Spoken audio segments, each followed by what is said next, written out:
Gözəl insanlar, hər vaxtınız xeyir olsun. Mənim adım İlkindir. Telegram, TikTok və YouTube'dakı kupon kanallarının admini.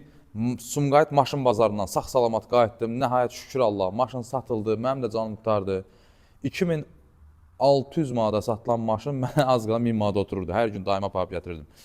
Belə, hamının arzu muradına çatması diləyi ilə başlayırıq. Telegramın linki aşağıda.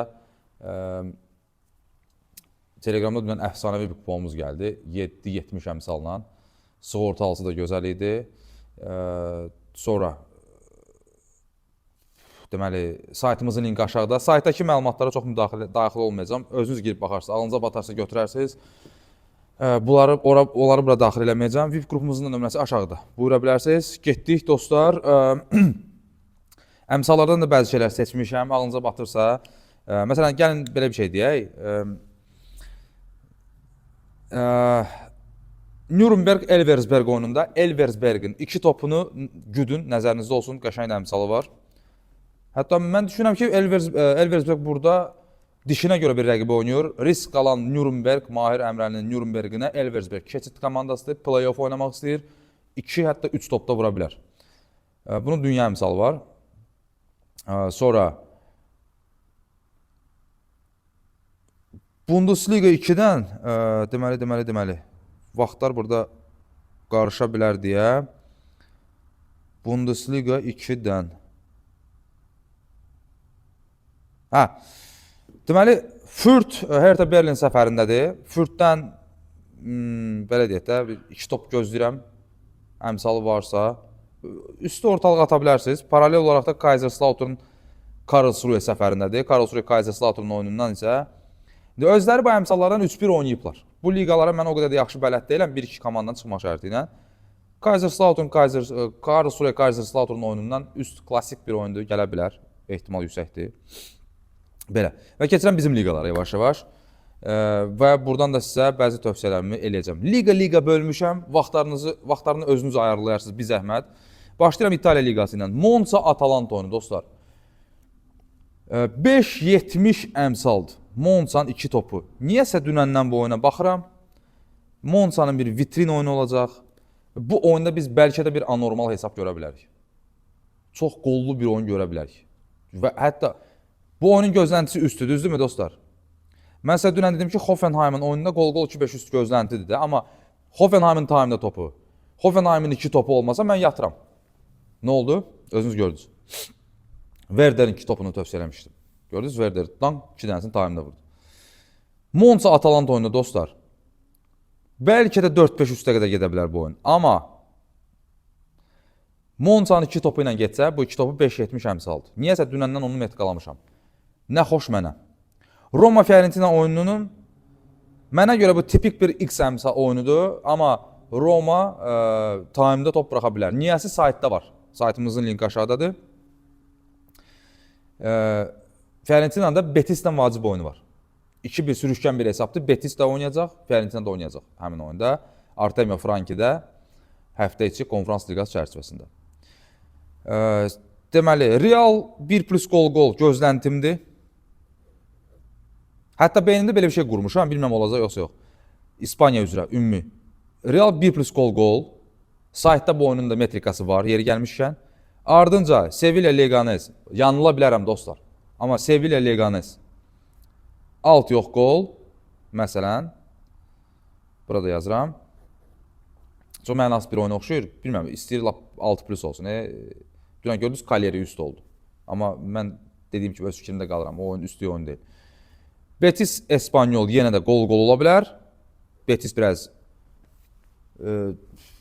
gücünü qoruyaraq oynayar, Espanyol da xal lazımdır.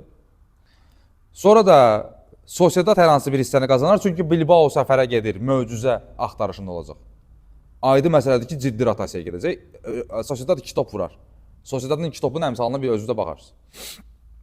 Hətta Betis'in səfər oyunlarını nəzərə alsaq, bu Time X oyun 1 də ola bilər məsələn də. İndi nə qədər gücü çatacaq dözməyə. Sociedad gələcək. Sociedadın hücum xətti çox yaxşıdır. Sonra getdik Brentford Manchester United. Brentford'un 2 topu. Qələbə də demək istəyirəm, demirəm. United Beşiktaş mənim üçün eyni şeydir də. Bunlar nə oynayıram tərs olur. Bu arada Beşiktaşın oyununa toxunacaq. Newcastle'ın metrikası saytda var. Tottenham'ın metrikası saytda var. Mən bura analizə, o metrikadır. Mən bura analizə Brentfordun 2 topunu çıxarmışam. Əmsallarına da baxdım bu arada. Özləri, yazıdır keçən il sizə, keçən il diyorsa bu mövsümün əvvəli idi, yaddan çıxdı. Demişdim ki, özləri bu əmsallarından Time 2 oyun 1 oynayıblar. Yenə də həmin dəhliz açılıb, əmsallar elində deyil. Amma mənim üçün burada önəmli olan 2-dən 1 olsa, 1-dən 2 olsa fərqi yoxdur. Mənim üçün burada Brentfordun 2 topudur. Brentford tək başına hətta bu oyunu üstə apara bilər. Çünki niyə? United Bilbao'yla evində oynayacaq. Nə olsun 3-0'dur. Bu futboldur. Premier Ligada nə olacaq ki? Azarkeşlər artıq hər şeyi bağışlayıb. Deyib tək ki bizi finala çıxart. Sonra Fransaya dəyməyəcəm dostlar. Brest oyunu kornerə oxşuyur. Dəyməyəcəm amma. Sparta Twente oyunu var. Hollandiyada. Burada Twente'nin birinci hissədə qolu ehtimal yüksəkdir. Hətta birinci hissəni uda bilər. Dalına qarışmıram, ardına qarışmıram.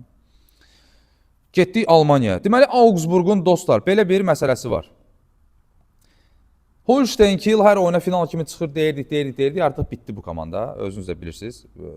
Burada sizin üçün bir Amerika kəşf eləməyəcəm. Amma Holstein oynayacaq. Augsburg da oynayacaq. Amma oynayan Augsburg biraz da komandanı oynamağa qoymur, evində oynayır. Augsburg məncə udacaq.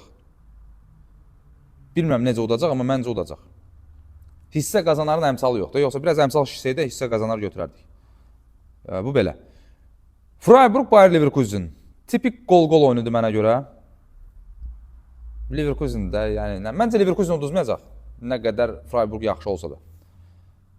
Leverkusen, məncə gol-gol var ya, məncə elə uzun hələ dayanmaq olar. Amma Mainz-Freiburg oyunu, hətta bu oyundan niyəsə mən qırmızı kart gözləyirəm. Amma gol-gol da gözləyirəm. Gol-gol X oyununa da oxşuyur bu arada. Deməli, Bundesliga 2-ni dedim. Sporting Portugaliyaya gəlirəm. Sporting Gil Vicente-ni məncə paramparça eləyəcək. Çünki dünən Benfica uddu. 1+2 üst. Time-ı da udar. Belə. Çünki liderliyi qaytarmalıdır. 18, yox, Old Firm var da, bilirsiniz. Bu Rangers Celtic derbisi. Bunun da açıq əmsallarına baxdım. Əmsallardan birisi ki, uzaqlaşmışam, elə belə baxıram. Görüm fikrimiz üstə düşür yoxsa yox. Məncə bu oyun üstü, qaçmaz üstü. Bir tərəfli də bu oyunlarda. Celtic 1-2 çempiondur. Rangers evində oynayır, Ibrox'da. Ibrox'da Rangers bizim komandadır, Celtic də oynayan komandadır. Buraxmaz oyunu, üstə gedər. Bu oyunda 1-1 falan olmaz. İmkan yoxdur. Yəni, ola bilər, amma qaçar penalti, nə bilim, dirəklər olar və s. Komandalar mental olaraq razılaşmırlar heç-heçəyə. Məsələ budur. Lüngby-Vuburg oyununa attım qırağa baxacam, tam xoşuma gəlmədi. 16-15-də İsveçrədə Sion-Zürich oyunu var, Zürich. 2-5 üst gözləyirəm. 18-30-dakı Basel-Servet oyununda. Çünki Basel artıq çempiondur, bilirsiniz. Demək olar ki, rəsməşli yoxsa yox, onu bir kontrol edərsiniz. Çempionluq turudur bu. Servet də ki, məncə girəcək epizodlara 2-5 üst ortalığa ata bilərik. Dediyim kimi, qısa bir video gördüyünüz kimi və bir dənə sonda Fenerbahçe Beşiktaş oyununda. Penalti olar. Dünya misaldır, ayrıca bir kupondur, ekstra kupondur. Penalti olar. Mən Beşiktaşa bu il nə oynayıram, tərs oynayırlar. Ona görə də mən dəyməyəcəm. Və salam, Midtjylland Orhus oyununda qoydum qırağa. Oradan da gol-gol gözləyirəm, gizlətmirəm, amma biraz ehtiyat eləməyə çox üstü oynayırlar. İndi özünüz də baxarsınız o komandaların durumuna falan. Öpürəm dostlar sizi, bağırma basıram, Allaha əmanət olun. Gecikməməyiniz üçün oyunlara vaxtınız qalsın deyə analiz eləməyə. Montajsız falansız belə sürətli şəkildə bir video çəkmək istədim sizə. Tezdən saat 6-dan analiz eləmişəm. Sadəcə dünənki o yerimdə, dünən o maşın bazarındakı o videonu çəkmişdim. Ora artıq doluydu bugün, dəlixana idi. İnşallah bir də oralara yolum düşməz. Geri gəlmişlər orada Telegram kanalından 2-3 nəfər yaxınlaşdı, söhbət elədik. Onların da Allah bazarını versin. Sadəcə o lülənin falan iyi, söyüşlər, adamı dəli eləyir də. Yəni, insan nə qədər söyüş söyər. İnsanlıqdan çıxıb bəziləri. Nəysə, öpürəm sizi, bağırma basıram, Allaha əmanət olun.